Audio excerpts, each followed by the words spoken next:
මෙත් බුද්ධාභිවන්දනා සකල සත සසරින් මුදන්නට. හොඳයි සාදුකාරයක් දෙන්න කවුරු. නමස්කාරය කියමු.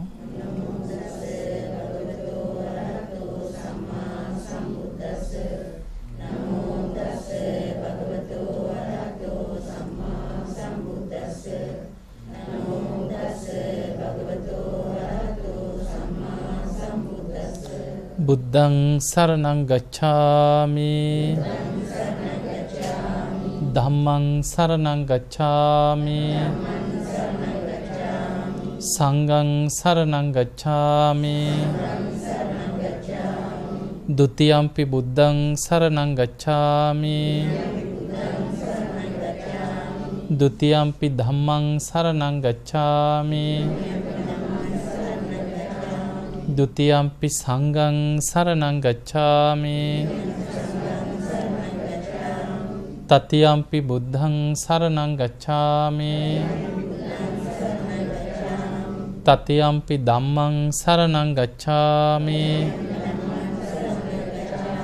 තතියම්පි සංඝං සරණං ගච්ඡාමි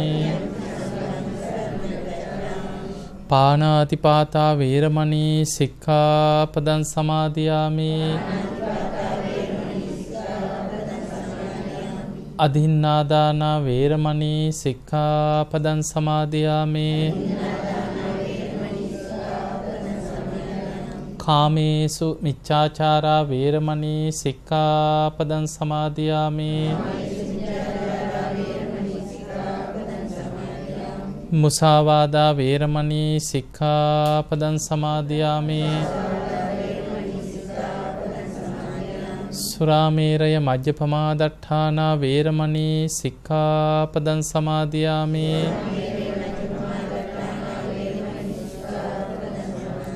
තිසරණේන සද්ධින් පංචශීලං ධම්මං සාදුකං සුරක්ඛිතං කତ୍වා අපමාදේන සම්පාදේත සාදු සාදු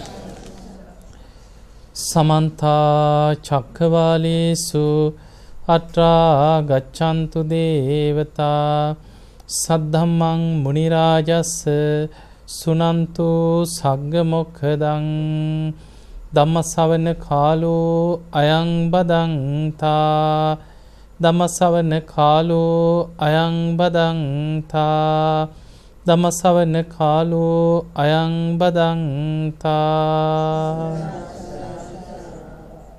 නමෝ තස්ස භගවතු වරහතු සම්මා සම්බුද්දස්ස නමෝ තස්ස භගවතු වරහතු සම්මා සම්බුද්දස්ස නමෝ තස්ස භගවතු වරහතු සම්මා සම්බුද්දස්ස. වාසනාවන්ත පින්වතුනි, අද මේ පින්වත් හැම දිනෙකම මෙත් සදහම් විකාශය ඔස්සේ ධර්ම දානමේ මහා පින්කමක් කරගන්න සූදානම් වෙන පිරිසක්. සාමාන්‍යයෙන් ඔබේ ගෙදර ධර්ම දේශනාවක් කරා නම් බොහෝ වෙලාවට අපි ගෙවල් වල බණ කියනවනේ. අපි ගෙවල් වල බණ කියනකොට සමහර ලාවට ගෙදර 50ක් 60ක් නෑදෑයෝ ටික අහල පහල පිරිස ඒ බණ අහයි. නමුත් ඔබ ධර්ම දානයක් හැටියට විශාල පිරිසකට අහන්න සලස්වන විදිහට මේ නාලිකාවක් මුල් කරගෙන ධර්ම දේශනාව කරනකොට මේ මැදිරියට 50ක් 60ක් එකතු වුණාට මේ බණ අහනව දහස් ගණන් ලක්ෂ ගණන් පිරිස. ඒ නිසා ලංකාව පුරාම ඩයලොග් ටීවී PO ටීවී ඔස්සේ බණ අහන පිරිස විතරක් නෙමෙයි ලෝකේ රටවල් ගණනාවකට විසිරුවා හරින කොළඹ ටෙලිවිෂන් රූපවාහිනී නාලිකාව ඔස්සේ මේ ධර්ම දේශනාව ලක්වාසී ලෝවාසී පින් ඇති විශාල පිරිසකට බණ අහන්න ලැබෙනවා. බුදුරජාණන් වහන්සේ බොහෝම ලස්සන උපමාවක් පෙන්නනවා එක තැනක මහණෙනි කෙනෙක් දැන් අටපිරිකරක් පූජා කරන එක පිනක්ද නැද්ද? විශාල පිනක්. උපමාවකට පෙන්නනවා අකනිටා බඹලව දක්වාම අටපිරිකර කන්දක් ගොඩ ගහනවා. ඒක උපමාවක්. ඒ විදිහට කරන්න පුළුවන් දෙයක් නෙමෙයි. බුදුරජාණන් වහන්සේ වදාළ කෙනෙක් අටපිරිකර ගොඩ ගහලා ගොඩ අපි නිකන් කියන්නේ මේ අහස උසට අටපිරිකර කන්දක් කියලා. ඒ වගේ අකනිටා බඹලව දක්වා අටපිරිකර කන්දක් ගොඩ ගහලා අටපිරිකර පූජාවක් කරනවා. එතකොට විශාල පිනක්. ඊට වඩා පිනක් කියනවා සතර පද ගාථාවකින් බුදු කෙනෙක්ගේ බුදුබණ පදයක් දේශනා කිරීම. එතකොට බණ කියන එක මොන තරම් පිනක්ද? ඒක බුදුරජාන් වහන්සේ පෙන්වන්නේ මොකද බුදු කෙනෙක් ලෝකේ කලාතුරකින් පහළ වෙන බුදු කෙනෙක්ගේ බණ පදයක් තව කෙනෙකුට තව පිරිසකට ඇහෙනවා කියන්නේ ජීවිතේ පින් ඇති කෙනෙකුට පින මතු කරගන්න ලැබෙන අවස්ථාවක්. පින් ඇති අය ඉන්නවා. සමහරවිට මේ බණ අහලා එක්කෙනෙක් දෙන්නෙක් හරි පින් ඇති අය ලෝකෙ මතු වෙන්න පුළුවන්.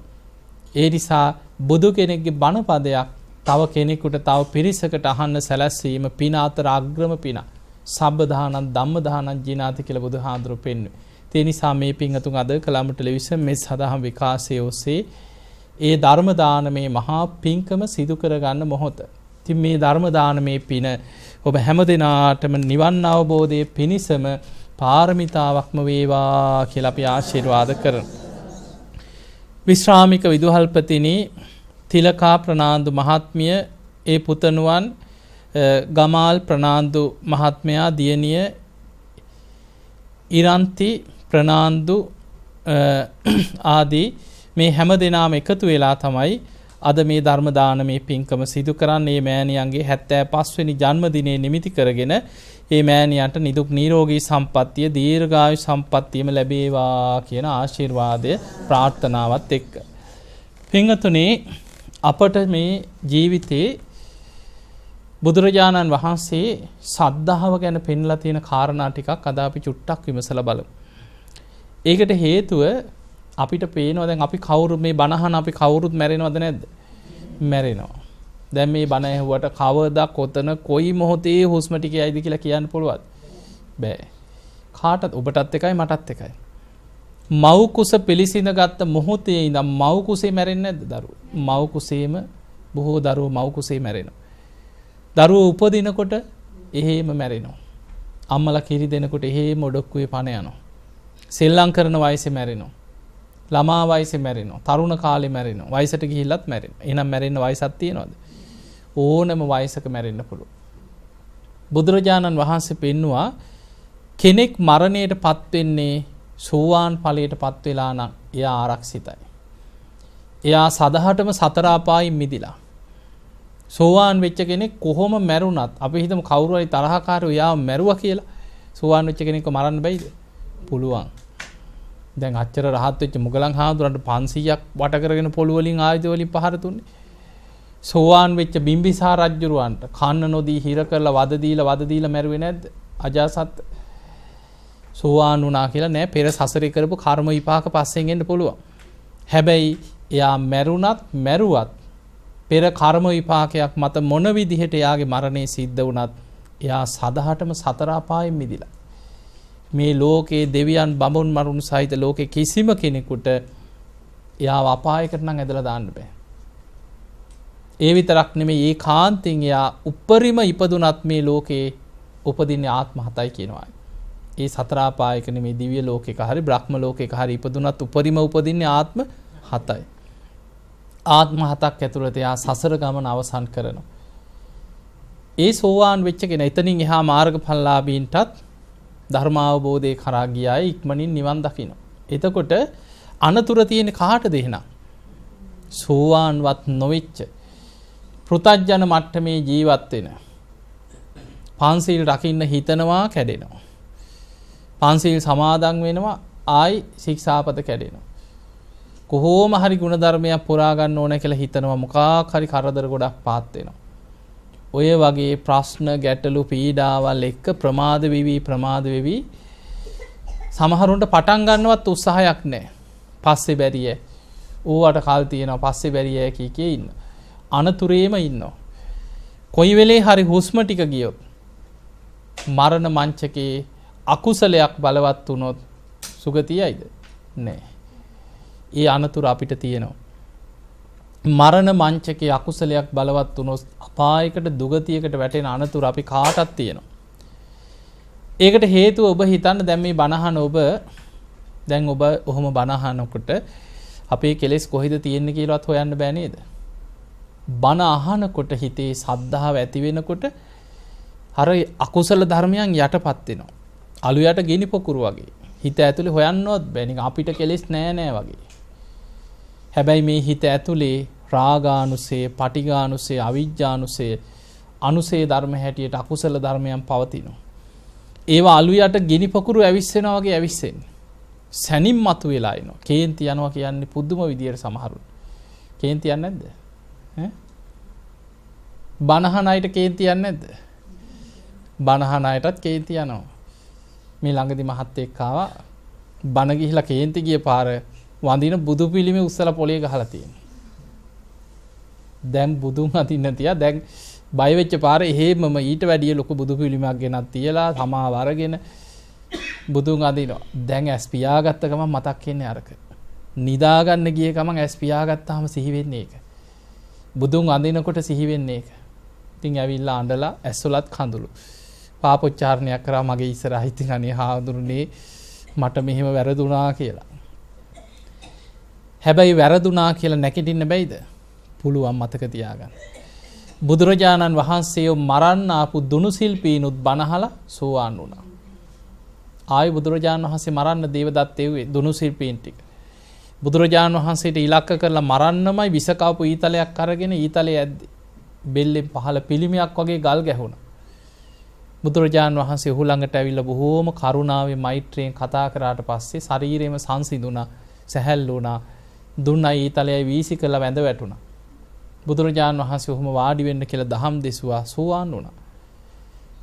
ඊළඟට බුදුරජාණන් වහන්සේට එක බමුණෙක් ඔබ අහලා ඇති නිවසට ආරාධනා කරලා දානෙකට කියලා මේ පලිගන්න.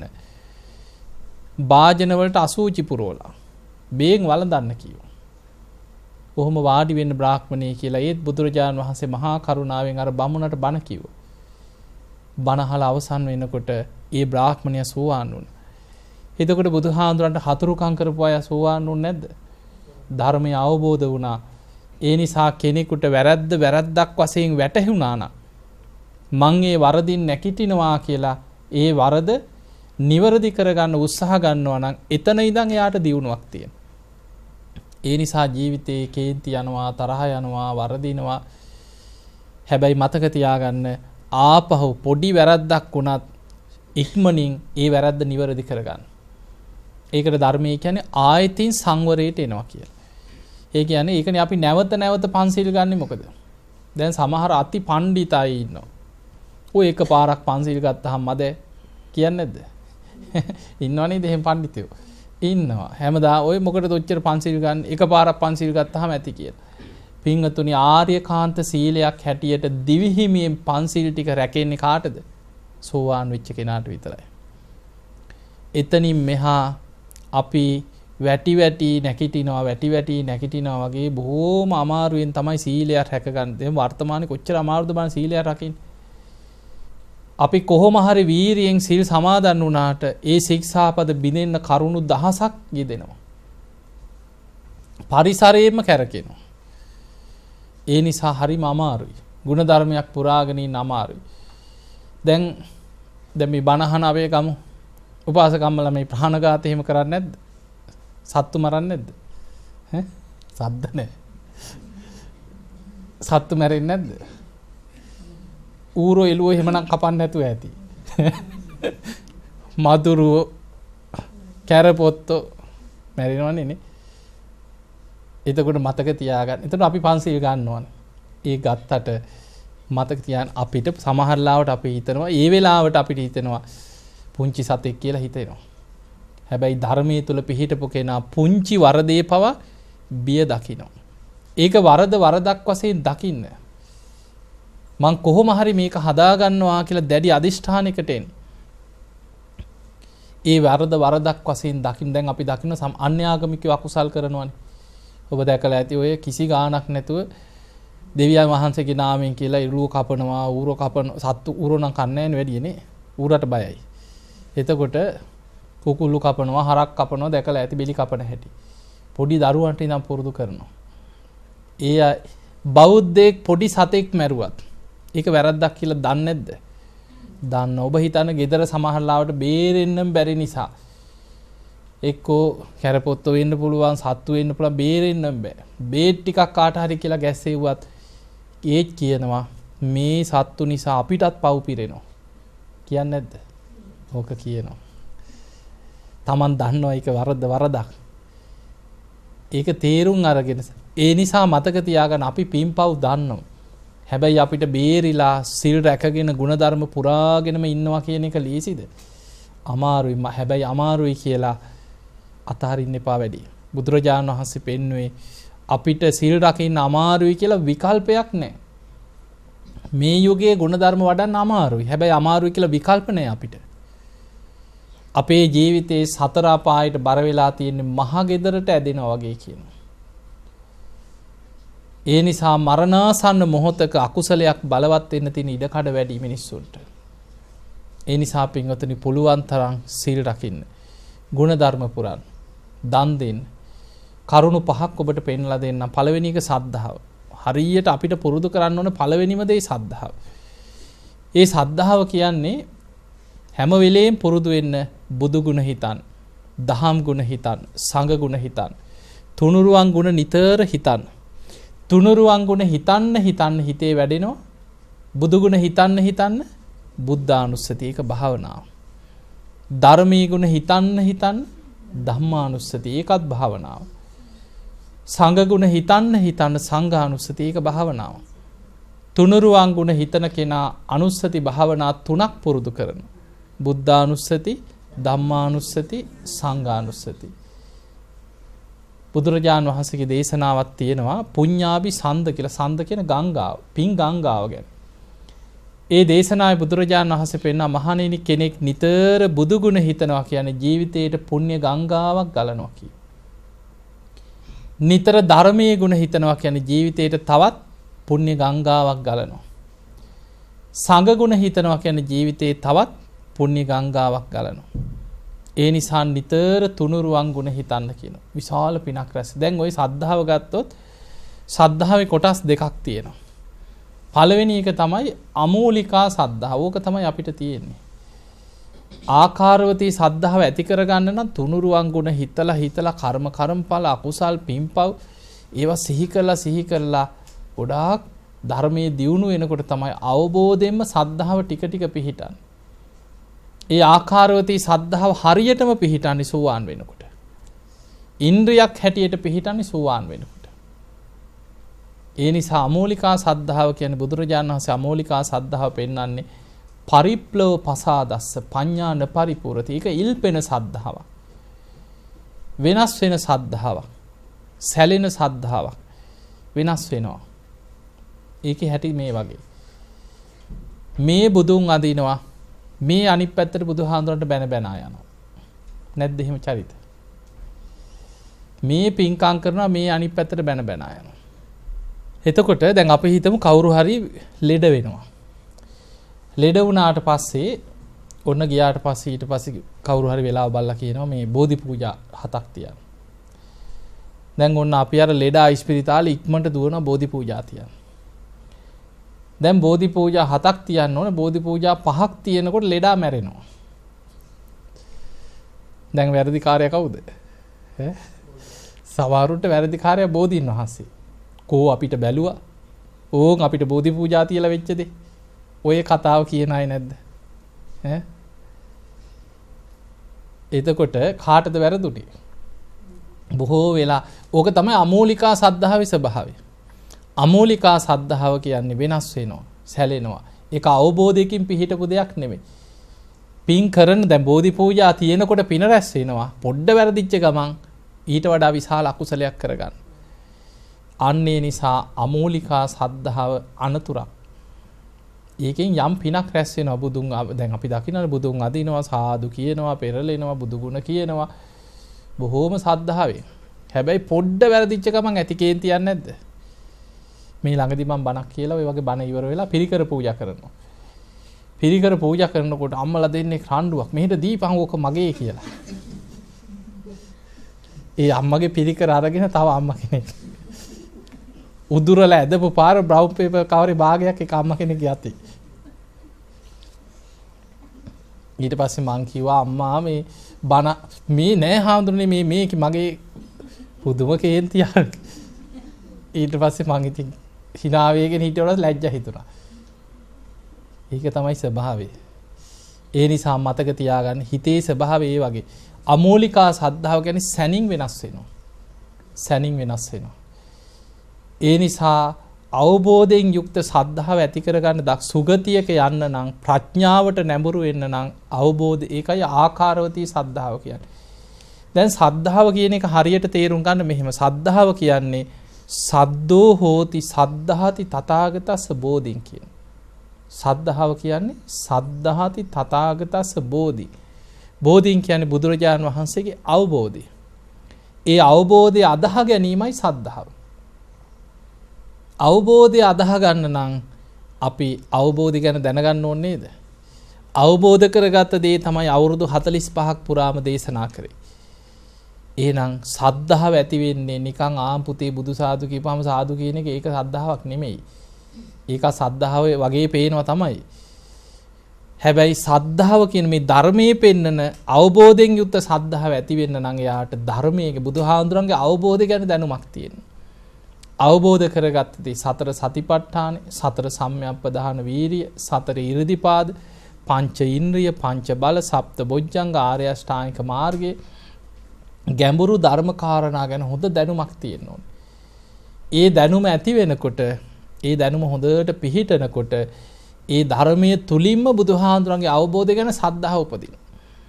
දැන් ධර්මයේ ගැඹුරෙන් තේරෙන්න මේ මහා පුදුම මේ ධර්මයක් පහළ වුණේ අනේ බුදුහාඳුරන්ගේ හදවතේ නේද?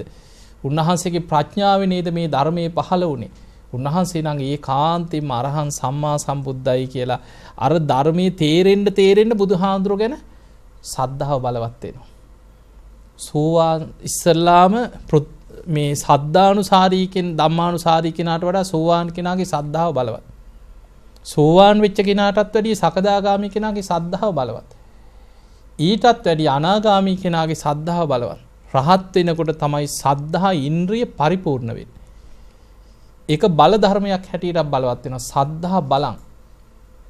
ඒ නිසා ඊළඟට ඔබ අහලා ඇති බුදුහාඳුර දේශනා කරන මහණෙනි ආර්ය ශ්‍රාවකයාගේ ධනය, සත්ත ආර්ය ධනය මොකද්ද? සද්ධාව පළවෙනි මේක. සද්ධාව තියෙන කෙනා ධනවතෙක් කියනවා. ආර්ථික අතින් අතේ ඔය අපි කතා කරන සල්ලි වලින්ද උප්පත් වෙන්න පුළුවන්. ඉන්න ගෙයක් දොරක් නැති වෙන්නත් පුළුවන්. ජීවිතේ අගහිඟ කන් එදා වේලා ගැට ගන්න අමාරුයි, ප්‍රශ්න කරදර තියෙන්න පුළුවන්. හැබැයි සද්ධාව තියෙන කෙනා සද්ධාවෙන් ධනවතෙක්. සල්ලි වලින් කරන්න බැරි ගොඩක් දේවල් එයාට සද්ධාවෙන් කරගන්න. දැන් අපි ගමු කෝටි ප්‍රකෝටිපතියෙක් ඉන්නවා. සල්ලි ටික මිදුලේ කන්දක් ගොඩ ගහලා රත්තරන් බඩු ගොඩ ගහලා මෙන්න මට මෙච්චර සල්ලි තියෙනවා මාව සුගතිය යවන්න කියලා සුගතිය යවා ගන්න පුළුවන්. සල්ලි දීලා සුගතිය යන්න බෑ. ඒ නිසා හැබැයි සද්ධාව තියෙන කෙනා බුදුහාඳුරු පෙන්නවා මහණෙනි මයි සද්ධා මත්තම් ප්‍රේම මත්තම් සබ්බේතේ සග්ග පරායනෝ. සද්ධා මාත්‍රයක් ප්‍රේම මාත්‍රයක්. ඒ කියන්නේ මේ ලොකු සද්ධාාවක් නෙමෙයි.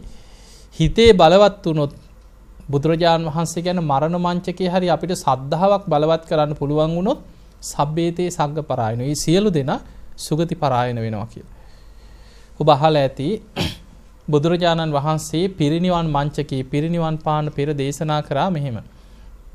ආනන්ද යම් සද්ධාවන්ත කුල පුත්‍රයෙකුට මරණාසන්න මොහොතේ සිහි වෙනවා නම් මං සරණ ගිය බුදුරජාණන් වහන්සේ බෝසත් පුතෙක් හැටියට බිහි වුණේ මෙතනයි කියලා ඔන්න ලොම්මිනි සල්වනේ හිතට එනවා. මං සරණ ගිය බුදුරජාණන් වහන්සේ බුද්ධත්වයට පත් වුණේ මෙතනයි කියලා බුද්ධගයා වජිරාසනේ හිතට සිහි වෙනවා. මං සරණ ගිය බුදුරජාණන් වහන්සේ ප්‍රථම ධර්ම දේශනාව කරේ මෙතනයි කියලා ඉසිපතන මීගදා හිතට සිහි වෙනවා. මං සරණ ගිය බුදුහාමුදුරුව පිරිනිවන් පෑවේ මෙතනයි කියලා කුසිනාරාවේ උපවර්තන ශාල වනෝද්‍යානෙ සිහි වෙනවා. ඒකාන්තෙන් සුගතිය කියනවා. පිරිනිවන් මංචකේම වැඩ ඉඳලා කියනවා ආනන්දය මේ සතර ස්ථාන දැකලා වැදගත් කෙනෙකුට හිතන්න දඹදිව 100 පාරක් වැන්දත් මරණ මංචකේ ඕක සිහි කරගන්න බැයි නම් බලවත් කරගන්න බැරි වෙනවා. යම් කෙනෙකුට මරණ මංචකේ සිහි වුණොත් ඒකාන්තයෙන් අකුසල යටපත් කරගෙන ඒ පින බලවත් වෙනවා කියලා. ඔබ අහලා ඇතිනේ මරණාසන්න කෙනෙකුට බලවත් වෙන්න පුළුවන් කර්ම ආසන්න කර්ම කියන. ආසන්න කර්ම කියන්නේ කුසල් මැඩලන අකුසල් කියලා කොටසක් තියෙනවා. ආසන්න කර්මයක් හැටියට අකුසලයක් බලවත් වුණොත් දුගතිය වැටෙන්න පුළුවන්. ගොඩාක් පින් කරපු අයටත් එහෙම වෙලා තියෙනවා. දැන් ධර්මාශෝක රජුරවන්ට අන්තිම මොහොතේ වැරදුන්නේ නැද්ද? මහා පුණ්‍ය කන්දරාවක් කරගත්තට මරණ මංචකේ අර වටාත්ත වැදුනා කියලා පවන් සලපු කෙනාත් එක්ක කේන්ති ගියා කියලා. කරපු පින යටපත් වුණා අකුසලයක් කේන්තියත් එක්ක බලවත් වුණා. හැබැයි මිහිඳු මහරහතන් වහන්සේ වැඩ හිටිය නිසා පෙනී ඉඳලා බේරගත්තා. ඒ නිසා කෙනෙකුගේ ජීවිතේ පින් කරපු කෙනෙකුට වුණත් මේ පෘථග්ජන ජීවිතේ භයානකම තමයි මරණ මංචකේ අකුසලයක් බලවත් වෙන්න පුළුවන්. මම පොඩි කතාවක් කියන පහුගිය දවසක දරුවෝ ඇවිල්ලා අම්මා ගැන කියා අඬා මට කියනවා අනේ හාඳුනේ අපේ අම්මා කටින පින්කම් 6ක් කරයි කිව්වා. පිනක්ද නැද්ද? විශාල පිනක්. කටින පින්කම් 3ක් 4ක් කරලා තියෙන්නේ ඈත පන්සල් වල. ඔය අනුරාධපුර පොළොන්නරුව ඈත පළාත් වල කරලා තියෙන්නේ.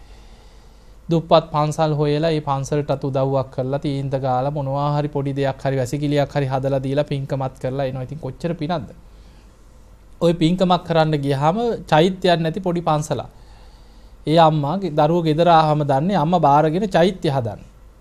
කිව්වලු අනේ අම්මේ ඌව බාරගත්තට කීයක් යයිද ඌව කොහේ කරන්නද අපි කියලා. නෑ දුවේ මං කොහොම හරි කරනවා කියලා පොතේ තිබ්බා කියලා ලක්ෂ 25ක් විතර. ඔය ඔක්කොම වියදම් කළා චෛත්‍ය හැදුවා කියනවා. අන්තිමට කොත පලන්දන්න පොඩි චෛත්‍යයක් ඉතින් ලොකු චෛත්‍යයක් නෙමෙයි. කොත පලන්දන්නයි අන්තිම ටික මලුව හදන්නයි දරුවොත් මොකද කරේ?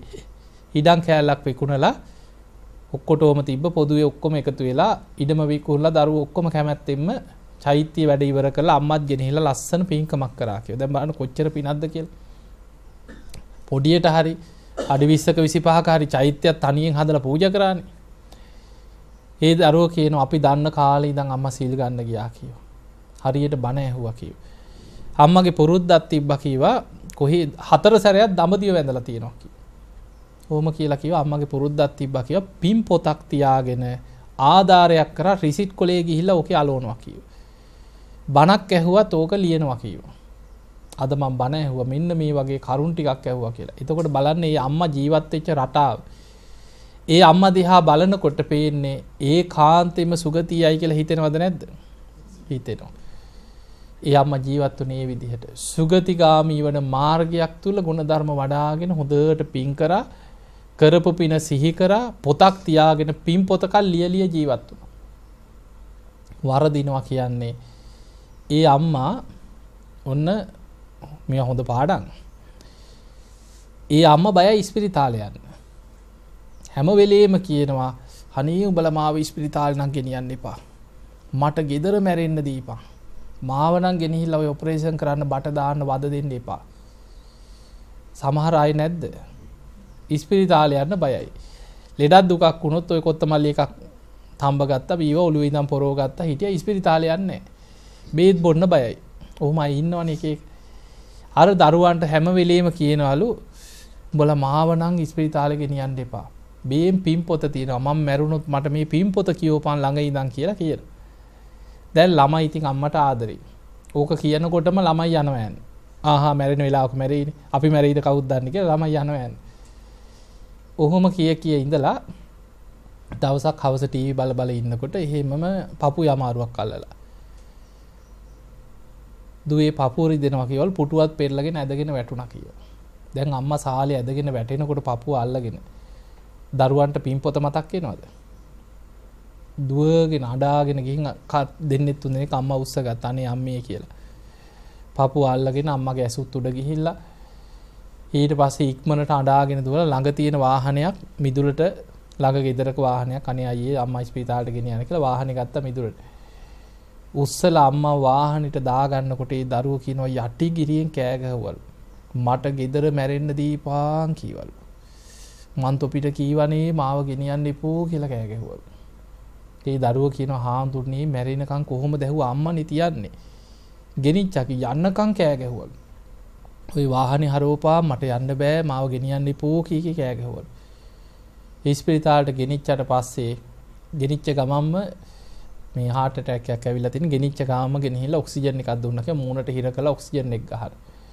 නහයින්ද කොහෙද බටයක් දැම්මා කියලා. මිසීලා ඇවිල්ලා සේලයින් දෙනකොට මේ දරුවෝ කියනවා අම්මා කවදාවත් කුණුහරුපෙන් අපිට බැනලා නැහැ කිව්වා දන්න කාලෙකවත්. බැරි වෙලා හරි සැර දැම්මත් දරුවනේ කියලා ළමයින්ගේ ඔළුව අත ගාලා දරුවෝ ඉමිනවා කිව්වා. හිත රිදුණා. අර අම්මා අර දාපු සේලයින් බටයි මූණේ දාපු අර ඔක්සිජන් බටේ කඩලා වීසි කරා කිව්වා. අතපය ඇඳේ පොලේ ගගහ දැන් බනිනලු ගෙනියපිය මාව කී දත් මිටි කකා බනින්න ගත්තා කිව්වා. දොස්තර ඊට පස්සේ කිව්වලු කරන්න නම් දෙයක් නෑ කියලා. ළමයි මොකද කරේ අඩාගෙන දොස්තරට වැන්දානේ ડોක්ටර් අම්මා සනීප කරලා දෙන්න. අපි අම්මා වල්ල ගන්නම් කියලා. ડોක්ටර් කිව්වා මේ heart attack එකක් ඇවිල්ලා තියෙන ඔපරේෂන් එකකට ගන්නත් වෙයි. ඊට පස්සේ මොකද කරේ දරුවෝ ටික අම්මගේ ඔළුවෙන් තද කරලා කොට්ටේට හිර කරා එක ළමයි. අනිත් ළමයි උරහිසෙන් අල්ලගත්තා. මිසීලා දෙන්නේ කකුල් දෙක පොලේ ගහනකොට කකුල් දෙකිනුත් අල්ලගත්තා. ආයි මූණට හිර කරලා ඔක්සිජන් එක ගැහුවා. දත් මිටි කාගෙන කුණු හරපෙනුත් එක්ක බැන බැන එහෙමම පණ ගියා කිය. විනාඩි 5ක් විතර දඟල පණ ගියා කිය. දැන් සුගතිය ඇද්ද? අච්චර පින් කරපු අම්මා මරණ මංචකේ වැරදුනාද නැද්ද? වැරදුනා. වැරදින්න පොඩි දෙයයි. තමන්ට තිබුණා මට ගෙදර මැරෙන්න ඕන කියලා ආසාවක් එච්චරයි. ඒක ඉෂ්ට නොවෙනකොට කේන්ති ගියා. ඒ වගේ කෙනෙකුට පුංචි දෙයක් ඇති. මතක තියාගන්න වයසට යනකොට බොහෝ වෙලාවට මේ පුරුදු කරපු නැති හිතේ ස්වභාවය තමයි ගැටෙන අරමුණු හොයනවා. ගැටෙන අරමුණු හොයනවා. සමහර අය ඉන්නවා දවස් 100ක් නාවලා කෑම ටික කවලා බේත් ටික දීලා ආදරෙන් ඉඹගෙන තියාගෙන හිටියත් එක දවසක් කෑම එක පරක් වුණොත් වෛර බඳින්නේ නැද්ද? අර ඔක්කොම ඉවරයි. කරපු සියල්ල අමතක වෙනවා. එක දවසක පුංචි දෙයකට ඔක්කොම අමතක වෙනවා. ඒක හිතේ ස්වභාවය මතක තිය. ඒ හිත. මොකද අපේ හිත දියුණු කරපු කාලයක් පුරුදු කරපු ගුණධර්ම තුල කුසලයේ වඩපු හිතක් නෙමෙයි අපි සසරේ අරගෙන යන්නේ. අපි සංසාරේ අරගෙන යන්නෙම ලෝභ, ද්වේෂ, මෝහ කියන අකුසල මූලයන්ගෙන් හටගත්ත විඥානයක් එක්ක අපි කවුරු සසර යන්නේ. ඒ අකුසල මූලයන්ගෙන් හටගත්ත විඥානි ස්වභාවය තමයි සැනින් අකුසලයටමයි යදින්නේ කුසලයට නෙමෙයි. ඒ නිසා හරි භයානකයි. කෙලෙස් වලට හිත වැටෙන්න තියෙන අවස්ථාව වැඩි. දැන් මේ බණ ඇහුවට නිරේගාමී ආශ්‍රව නැද්ද ඔබ තුල? තියෙනවා. තිරිසන් ලෝකෙට ඔබ වැදගෙන යන ආශ්‍රව නැද්ද? මේ හිත ඇතුලේ තියෙනවා අපි දන්නේ නැති වුණාට. ප්‍රේත අපායට අපි ඇදගෙන යන ආශ්‍රව හිත ඇතුලේ තියෙනවා. අසුර අපායට ඇදිලා යන ආශ්‍රව තියෙනවා. ක්ලේශ ධර්මයන් හිත ඇතුලේ තියෙනවා. බුදුරජාණන් වහන්සේ ඒ කාලේ දැන් ගිහි අය පැත්තක තියමු. ඒ කාලේ හිටියා බහුබානි භික්ෂුව කියලා ධර්මයේ තියෙන. බහුබානි කියන්නේ ඉස්සරිති බුදුහාමුදුරුවෝ මුල් කාලේ භික්ෂුන් වහන්සේලාට ඉස්සර සිවුරු වල සීමාවක් පනවලා තිබ්බේ නැහැ මුල්ම කාලේ. එතකොට රාජ්‍ය පවුල් වලින් රාජකුමාරවරු පැවිදි වුණා. සිටු පවුල් වල බොහෝම ධනවත් අය පැවිදි වුණා. එතකොට ඒ අයගේ නෑයෝ හිතවත්තු දායකයෝ සිවුරු ගේනවා පූජා කරනවා සිවුරු පින්කම්. දැන් මේ ඔක්කොම ගොඩ ගහ ගන්නවා. දැන් අද නම් ඉතින් ඒක පන්සලක් තියෙනකොට පන්සලේ ඕක තියන්න තැනක් තියෙනවනේ. ගබඩාවක් හරි කොහේ හරි ඒ හාමුදුර අඳින ටික තියලා ගබඩාවක තියෙනවනේ. ඉස්සර චාරිකාවේ වඩිනවා. එක තැන ඉන්නේ වඩින්න ඕනේ. එහෙම යනකොට දැන් බුදුරජාණන් වහන්සේ බැලුවා අනේ නිවන් දකින්න පැවිදි වෙච්ච අය රෙදි නැන්දලා වගේ. සිවුරු පොට්ටනි ඔළුවේ තියාගෙන යන්නේ. අත් දෙකෙත් සිවුරු පොට්ටනි දෙකක් එල්ලගෙන කොන්දෙත් සිවුරු එල්ලගෙන ඔළුවෙත් තියාගෙන යනවා. අනේ හාමුදුරුවෝ. බුදුරජාණන් වහන්සේ බැලුවා මේ නිවන් දකින්න පැවිදි වෙලා අනේ මේ භික්ෂුන් වහන්සේලා සිවුරු වලට ඇලිලා වෙච්ච දෙයි. බුදුරජාණන් වහන්සේ සීමාව පනවන්න පෙර ප්‍රායෝගික උපක්‍රමයක් යෙදුවා. එදා සීතල දවසක්. බලන්න බුදු කෙනෙකුට සීමාව නිකන් පනවන්න පුළුවන්. බුදුරජාණන් වහන්සේ එදා සීතල දවසේ අඳන සිවුරෙන් එළියේ මෙහානට ඇවිල්ලා රාත්‍රී සක්මන් කරන සීතලයි. තනිපොට සිවුරක් දරාගත්තා. රාත්‍රී දෙවනි යාමේ වගේ එනකොට රෑ වෙනකොට සීතල හොඳටම වැඩි. දෙපට සිවුරත් උඩින් පොරවගත්තා. දැන් ඇති. උදේ වෙනකම් බුදුහාමුදුරුවෝ පාන්දර 2 වෙනකම් සක්මන් කරා එලිමහනේ. පහවදා උදෑසන සංඝ පිරිස රැස් කරලා කිව්වා මහණෙනි ඊ රාත්‍රී තථාගතයන් වහන්සේ සීතලේ එළියේ සක්මන් කරා. හඳන සිවුර පොරවගෙන හිටියා. තනිපොට සිවුරක් දැරුවා දෙපට සිවුරක් දරාගත්ත සීතල ඉවසන්න පුළුවන්. ඒ නිසා නිවන් මගේ යන භික්ෂුන් වහන්සේලාට 3 සිවුරක් අනුදැන වදාරනවා කිව්ව අද ඉඳන්.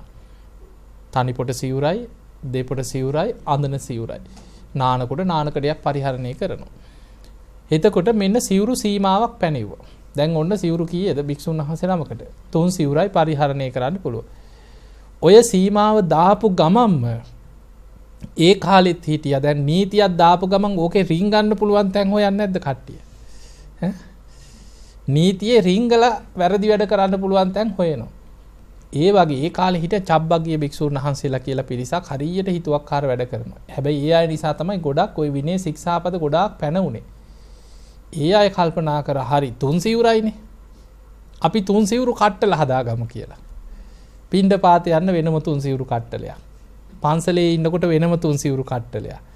දානේ ශාලාවට වඩින්න වෙනම තුන් සිවුරු කට්ටලයක්. නිදා ගන්නකොට වෙනම තුන් සිවුරු කට්ටලයක්. දැන් කට්ටල ගොඩාක් හදාගෙන ඉන්න බුදුරජාණන් වහන්සේ ඒකත් නැවැත්තුවා. දැන් ඔන්න සංඝයා බුදුහාඳුරන්ගේ ඒ දේශනාව ඔස්සේ පිළි අරගෙන දැන් තුන් සිවුරෙන් වැඩ ඉන්න. ඔහොම වැඩ ඉන්නකොට භික්ෂුන් වහන්සේලා චාරිකාවේ වඩිනකොට දැක්කා හරියට සිවුරු ගොඩක් වනපු ලස්සන මන්දිරයක් තියෙනවා. සිටුවරේගේ සිටු මන්දිරයක් ලස්සනයි. මිදුලේ හැම තැනම සිවුරු වන්ලා සිවුරු වේලෙන්න දාලා. ගොඩාක් සංඝ පිරිසක් ඉන්න ආරාමයක් වෙන්නේ නැති සිටුවරේගේ නිවසක් ආරාමයකට පූජා කරලා ඇති කියලා චාරිකාවේ වඩින භික්ෂුන් වහන්සේලා මේ ආරාමයට ගියා. යනකොට වැඩකාරයෝ ඉන්නවා, සේවකයෝ ඉන්නවා. හැවුවා කෝ භික්ෂුන් වහන්සේලා පේන්නේ නැහනේ. එක්කෙනෙක් ආව බොහොම ගාම්භීර ලීලාවෙන් ඇවිල්ලා කීවා. "ඇයි මොකද මගේ කීවා මේ ඔක්කොම." ඊට පස්සේ ඔබ වහන්සේ විතරද? "ඔව් මං විතරයි කීවා." "මේ නිවස ඒ මගේ ගේ කීවා." ඊට මේ සිටුවරයා පැවිදි වෙලා ඒ ගෙදරම ඉන්නවා. එයාගෙම තමයි ගේ. එතකොට මේ ඔය මගේ ඔක්කොම සේවකයෝ තමයි කියෝ. එතකොට මෙච්චර මේ සිවුරු මං උදේට එක සිවුරක් පොරවනවා කිව්වා, දවල්ට තව සිවුරක් පොරවනවා කිව්වා, හවසට තව සිවුරක් කිව්වා. මේ ඔක්කොම මගේ දේවල් කාටවත් ප්‍රශ්නයක් නැහැ කිව්වා. භික්ෂුන් වහන්සේලා බැලුවා මේ මොලේ හොඳ නැති කෙනෙක් වගේ බුදුරජාණන් වහන්සේ දේශනා කරේ මෙහෙමයි, මෙයාව අල්ලගෙන යන්න ඕන කියලා අල්ලගත්තා. මෙහෙට එනවා කියලා අල්ලගෙන යන් ජේතවනයේට කියලා බලෙන්ම වගේ ඇදගෙන ආව ජේතවනාරාමයට. ජේතවනාරාමේ බුදුරජාණන් වහන්සේ ධම්සභා මණ්ඩපේ දහම් දෙසනවා. පිරිස හතරට එක්කරගෙන ආවා. එක්කරගෙන ඇවිල්ලා බුදුරජාණන් වහන්සේ ඈතදීම දැකලා කිව්වා හා ওই භික්ෂුව අතහරින්න කි. මොකද කිව්වා. කිව්වා ස්වාමීනි වහකතුන් වහන්සේ මෙන්න මෙහෙමයි මේ හාමුදුරුවෝ බොහෝ සිවුරු පරිහරණය කරනවා. කතාව කිව්වා. බුදුරජාණන් වහන්සේ ධම්සභා මණ්ඩපේ දැන් දහම් දෙසනකොට පිරිසත් ඉන්නවා. බුදුරජාණන් වහන්සේ වදාලා භික්ෂුව බුදු කෙනෙකුට ධර්මීය තේරුම් කරවන්න ගරහා කරන වචනයක් තියෙනවා, සැර වචනයක්. මොකක්ද ඒ වචනේ? මෝග පුරුෂය. එච්චරයි බුදු කෙනෙක් කියන්නේ මෝග පුරුෂය කියලා. මෝග පුරුෂය කියන්නේ හිස් මිනිස්සයෝ. හිස් නිසානේ මොලේ තියෙන නොක කරන්නේ. මෝග පුරුෂය තථාගතයන් වහන්සේ විනය ශික්ෂාපද පනවලා තියෙනවා නේද තුන් සිවුර පරිහරණය කරන්න කියලා. කියපු ගමන් කේන්ති ගියා. ඇඳගෙන හිටපු සිවුර ගලවලා ඇදලා ගත්ත අතට අරගෙන බුදුරජාණන් වහන්සේගේ පැත්තට දමලා ගැහුවා.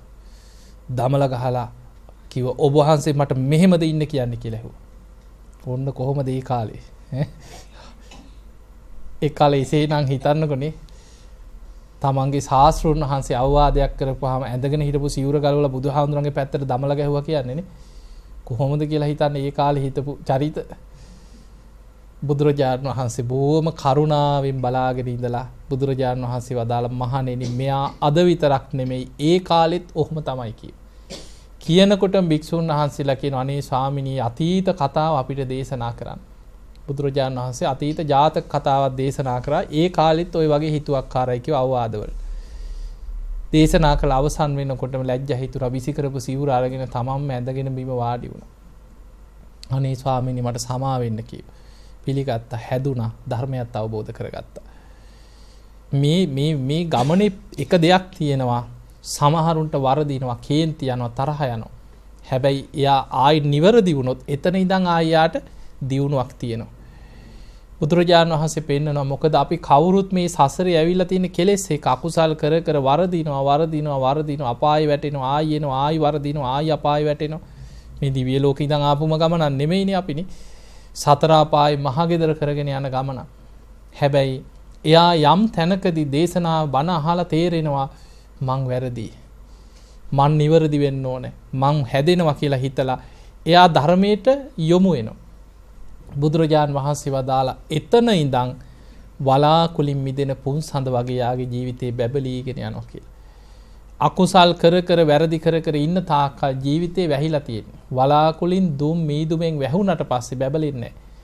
හැබැයි යා වලාකුලින් දුම් මීදුම් ආදියෙන් මිදිච්ච පුන් සඳ වගේ ජීවිතේ බැබලෙනවා කියන එතන ඉඳන්. ඒ නිසා මතක තියාගන්න මොන අඩුපාඩු තිබුණත් මොන වැරදි තිබුණත් ජීවිතේ අඩුපාඩු තියෙන ඕන තරම් ඇති. හැබැයි අද මේ බණ අහලා හිතුවා කියලා හිතන මං අද ඉඳන් මේව හදාගන්න. එතන ඉඳන් බැබලීමක්. එතන ඉඳන් දියුණුවක්මයි. ඒ නිසා ගුණධර්ම පුරන්න පටන් ගන්න අපිට බේරෙන්න තියෙන පළවෙනිම දේ සද්ධාව. හරියට සද්ධාව තිබ්බොත් එතනින්ම සුගතිය. බුදුරජාණන් වහන්සේ පෙන්නමයි සද්ධා මත්තම් ප්‍රේම මත්තම් සබ්බේතේ සග්ග පරායන. සද්ධා මාත්‍රයක් ප්‍රේම මාත්‍රයක් බුදුරජාණන් වහන්සේ ගැන ඇති වුණොත් හදවතේ සබ්බේතේ සග්ග පරායේ සියලු දෙනා සුගතිය කියෝ. මරණ මංචකයේ බුදුගුණ සිහි කරනවා කියන්නේ පුදුම පිනක්. ඔබ කාට හරි අපි ගමු ඔබේ අම්මා තාත්තා ආච්චි සීයා කවුරු හරි නෑදෑයි කවුරු හරි පණ යන වෙලාවක් කවුරු පණ යනවනේ. අපිට කරන්න තියෙන එකම දේ කනට කරලා බුදුගුණ ටික කියන්න. කරපු දහසක් අකුසල් යටපත් කරගෙන බලවත් කරන්න තියෙන එකම කුසලේ බුදුගුණ මානසිකාරය. ඒ නිසා බුදුගුණ සිහි කිරීම තරම් බලවත්. මොකද බුදුගුණ අචින්ත්‍යයි. මේ විශ්වයේ මාර බලවේගය පවා යටපත් වුණේ බුද්ධ බලයට විතරයි. කාම ලෝකෙම අධිපතියා මාරයා පැරදුනේ බුදුහාමුදුරන්ගේ බුද්ධ බලයට විතරයි. ඒ නිසා අචින්තියේසු පසන්නාන විපාකෝ හෝති අචින්තිය. අචින්තිය බුදුගුණ ගැන හිත පැහැදුනොත් ලැබෙන විපාකයත් අචින්තියමයි කිය. බුදුගුණම හිතන්න බුදුගුණ මානසිකාරයේම යෙදෙන්න. ඒ තුලින් ඔබට ධර්මාවබෝධය කරා යන්න සුගතිගාමී වෙන්නත් බලවත්ම පිනක් රැස් වෙනවා. ඉතින් එහෙමනම් ඔබ හැම දිනාටම අද මේ ධර්ම ශ්‍රවණයෙන් ඔබ රැස් කරගත් පිනත් බොහෝ පිරිසකට ධර්ම දානීය දීලා ඔබ රැස් කරගත් පිනත් ඔබ හැම දිනාටම නිවන් අවබෝධයේ පිණිසම ධර්මාවබෝධයේ පිණිසම පාරමිතාවක්ම වේවා කියලා අපි ආශිර්වාද කරමු. පින්වතුනි ධර්ම ශ්‍රවණයෙන් රැස් කරගත් සියලු පින් සියලු දෙවියෝ සාදුකාර දෙදී මේ පින් අනුමෝදන් වෙත්වා. දෙවියන්ගේ දිව්‍ය ආශීර්වාද වර්ධනය කරගෙන සියලු දෙවියෝ සසර දුකින් අත මිදේවා කියලා සාදු කියලා පිළිගන්නවා. ඒ දෙවියන්ගේ පිහිට රැකවරණ ආශිර්වාදේ ඔබ හැම දිනාටම ලැබේවා ලැබේවා ලැබේවා කියලා අපි ආශිර්වාද කරනවා.